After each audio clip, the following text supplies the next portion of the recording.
moom moo di Bougaat Diouf tey Mamadou Sy Tounkara ngeen mën a joxe également li nga xamante ne moom moo di seen xalaat li ngeen xalaat par rapport ak li nga xamante ne moom moo di convocation yooyu le jamono ji am ku taxaw ngir joxe également avalam ñu teewlu ko.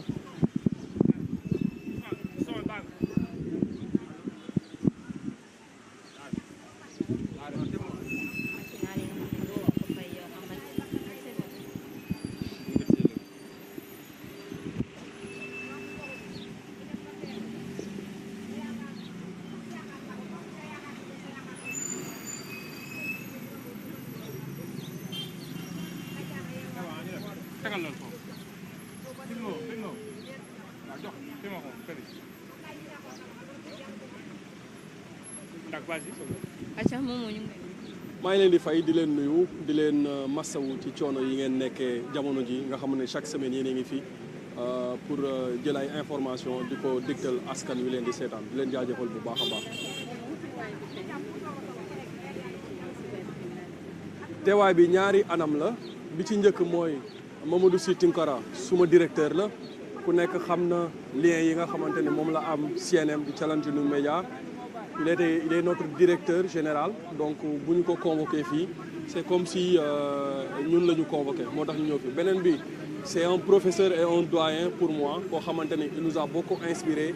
jàngal ñu aussi teg ñu ci yoon di ñu xamal lu bare bari looloo tax ñu ñëw tey soutenir ko. Troisième point bi mooy en tant que citoyen sénégalais et en tant que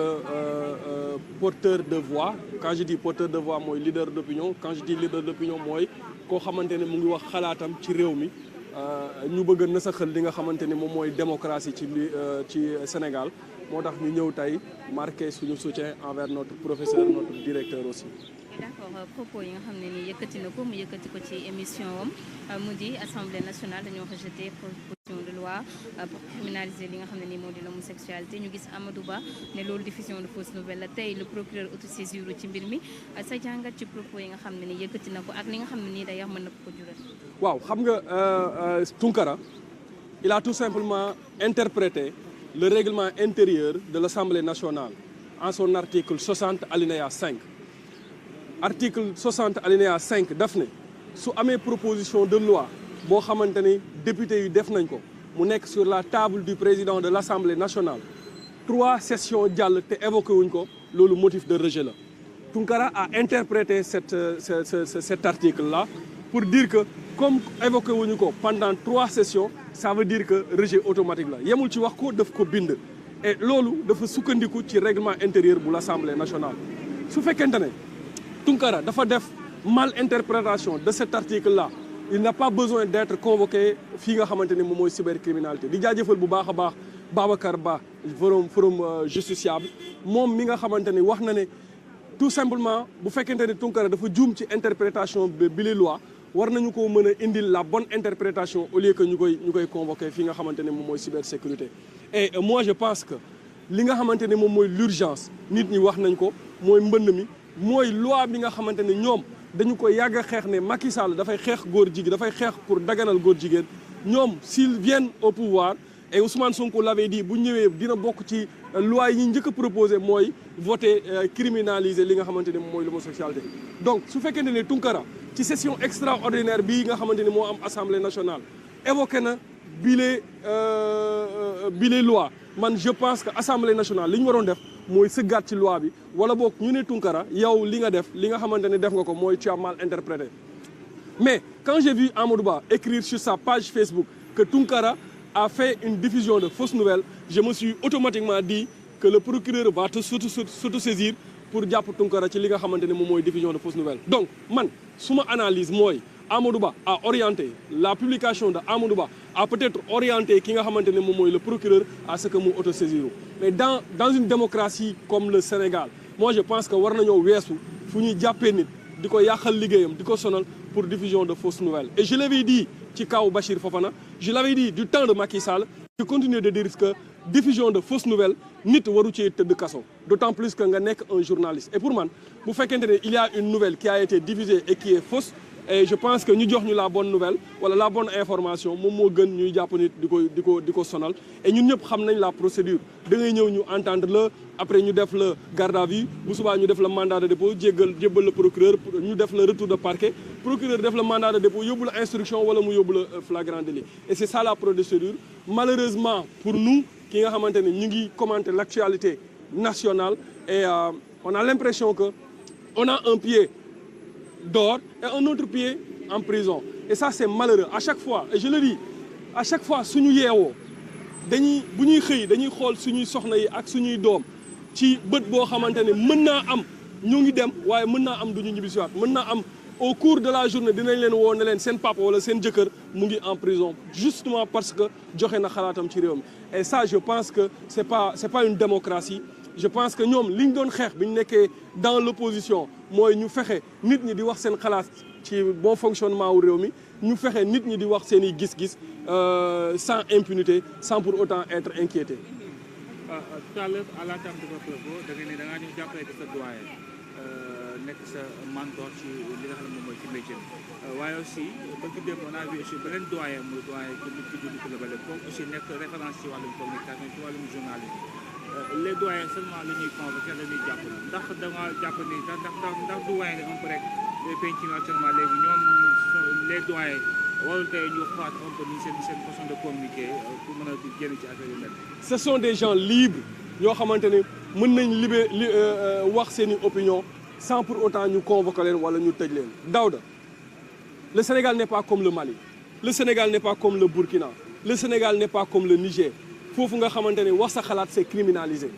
boo waxee sa xalaat ci ni réew mi di doxee il te déclare ennemi de la République. Nous sommes une démocratie et cette démocratie c'est bien avant l'indépendance Daouda bien avant l'indépendance avant ñu doon am indépendance da nga doon gis sous l'arbre à palabre mag ñi dañ doon toog doon wax ku ci nekk doon joxe sa xalaat sur le bon fonctionnement de la société et loolu dañu ko am bi ñu amee indépendance booba léegi ñu ngi xeex pour am ay acquis démocratiques donc je pense que Pastef aussi doon na xeex pour ñu am liberté d'expression liberté d'opinion bu ñu ñëwee dañu war a dëgëral loolu noonu doyens yi nag seeni xalaat la ñuy wax et c'est pas que les doyens y a Bachir Fofana qui a été condamné injustement pour 1 mois mu tëdd 1 mois yoo xamante ni bi mu demee devant le juge dañ ko ne lan sursis lañ la tëj et ça c'est pas une démocratie pour moi tey kenn sañatul wax xalaatam tey kenn sañatul wax ni nga xamante ni noonu la réew mi di doxee tout simplement parce que y a un tout puissant premier ministre qui est là soo waxee lu ko arrangé wul ñu ne saaga nga ko soo ko critiqué ñu ngi saaga nga ko on est dans quel pays on est dans quelle démocratie tu parles de doyen Doudou Coulibaly lan la wax il parle de bandit mais il n'a pas cité de nom mais nag koo xamante ni mën nga jàpp nit ci guñaafiye jàpp nit ci moo alku boo jàppee nit ci li nga xamante ne moom mooy bandit wala nga jàpp nit ci loo xamante ne wax na xalaatam duñu bett donc nous sommes tous en sursis et j'ai l'habitude de le dire doyen anecdote pour anecdote bi ñu jàppee Bachir Fofana dama dajeeg moom buntu bureau Doudou kii Tunkara mu ne ma moomoo jàpp nañ Bachir de léegi nag kan moo ci topp ma ne ko mu ne ma man maa ci topp ak yow bi ñu ko convoqué dem bi ma ko wooyee daf ne ma waxoon naa la ko maa ci topp ak yow mbaa pare nga ma ne ko pare naa bu yàgg da ngay ñibbi sa kër sa jabar ne la encore ñibbi si nga alhamdulilah donc du coup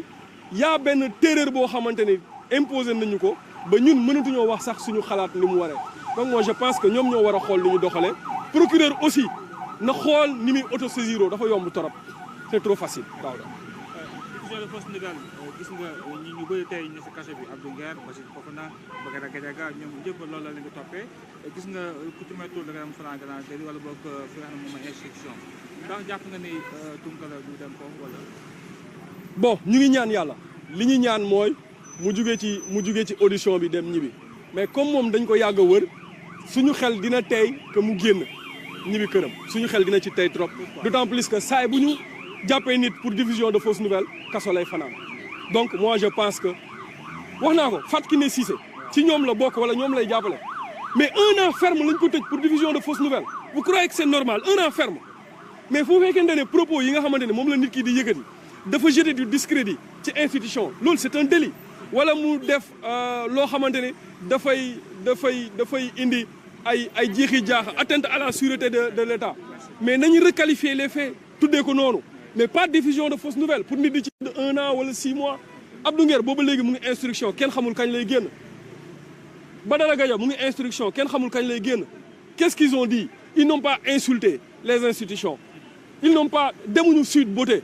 demuñu feneen ak feneen mais seen xalaat lañ wax ñu jàpp leen tëral leen ci kaso bi. Et je pense que procureur war na xoolaat toogaayam parce que réew mi nag réew mi ñun ñoo ko moom ñun ñoo ko bokk ñun ñëpp te mbindeef mënul teree wax nit xalaatam bu ñu jàppee ñun ñëpp tëj ñu nekk ci biir kaso bi di wax suñuy xalaat muy génn kenn mënul ñoo tëj kenn mënu ñoo tee wax suñu xalaat et c'est ça la réalité. D'ailleurs Abdou Karim Gueye waxoon na ne dañuy may le nouveau régime ba décembre ñu taxawaat ci wàllum homosexualité bi nee na puis que Tunkara loolu lañ ko woowee may duñ leen mayeti répit dañ leen di gën a daanaka sës ci miir bi mais tey wàllum homosexualité nekk sujet bu daanaka bu sensible mais ndax jotul aussi ñu ciy wax ak modération. Non ñoom dañoo porté woon le combat Pastef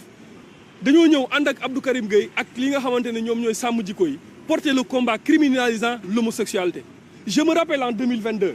à Touba dama taxaw benn oto boo xamante ne benn paa moo ci nekk ñu def ci ay mégaphone di wax naan Macky Sall day daganal góor jigéen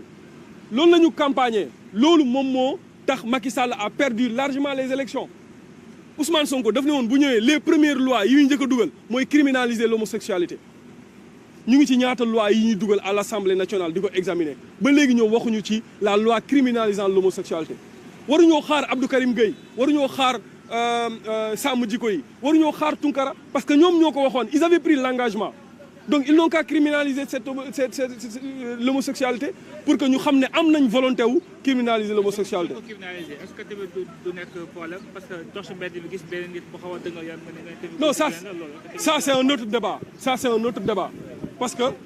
loi bi war nañ koo xool nu ñu koy tëggee ça c'est un autre débat mais je pense que ñoom ñoo porté woon le combat il faut qu'ils criminalisent la loi portant l'homosexualité. Déjà ñu génn un peu ci contexte bi ñu nekk en quelques mots Dakar am na maire bu bees mu di Abass Fall élection yi nu mu jaar avec 13 daanaka conseillers mu gagné largement ak it 49 conseillers finalement ñu bëri ne daanaka dañu jënd soit ay conseillers wala dafa am ñu trahir Barthélémy Dias sa jàngat ci élection bu dem mairie Dakar. Bon jàngat bu yaatu mais dama koy résumer en quelques mots Abass a été plus stratégique plus tactique que Barth et Khalifa Ababacar Sall Abass bi ñu jëlee mairie bi ci loxo Barthélémy Dias la commencé di wër les conseils municipaux de Dakar moi je connais des conseillers yoo xamante ni ils sont dans l'opposition Abass dem na seeti leen te Barth seetiwu leen te Khalifa seetiwu leen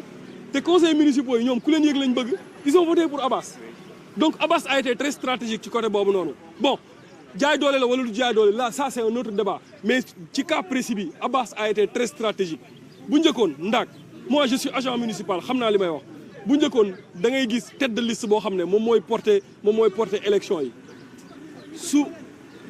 su porter élection yi buñ demee les conseils municipaux ñoom ñooy élire le nouveau maire des fois sax ki nga xam ne moom lañ yaakaar ne moom mooy nekk maire du nekk maire loolu nag ay affaire la ci suuf yoo xamante ni gars yi daan nañ ko def loolu mënul ñàkk da ngay dem nga gis kenn nga proposer ko xaalis wala nga proposer ko poste ne ko su ma nekkee maire dinaa la defal lii après il vote pour toi maintenant qui a trahi Barth je ne sais pas de toute façon il faut savoir une chose mooy Khalifa Ababacar Sall ak Ngoné Mbengue il devait pas accepter que ñuy dem ay élections s'il n'avait pas accepté ça ay élections du woon am lundi donc la trahison su dee day am nañ ko xool côté boobu noonu et du ma ko tuddee trahison parce que diggante Barth ak Khalifa xaw ma lan mooy seen problème et je pense qu'il y a un problème s'il n'y avait pas de problème donc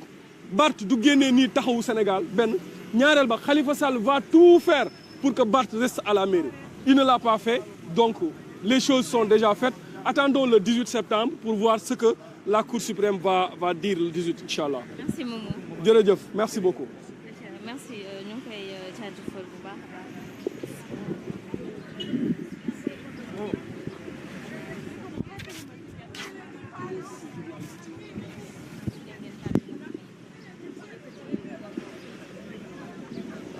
mu nekkoon ki nga xamante ne moom moo di Momo Cissé di ab taskatu xabaar également bokk itam nekk ñooñ ci ki nga xamante ne moom moo di Doudou Coulibaly dégg ngeen kaddu yi nga xamante ne yëkkati na ko leeral bu baax a baax surtout li nga xamante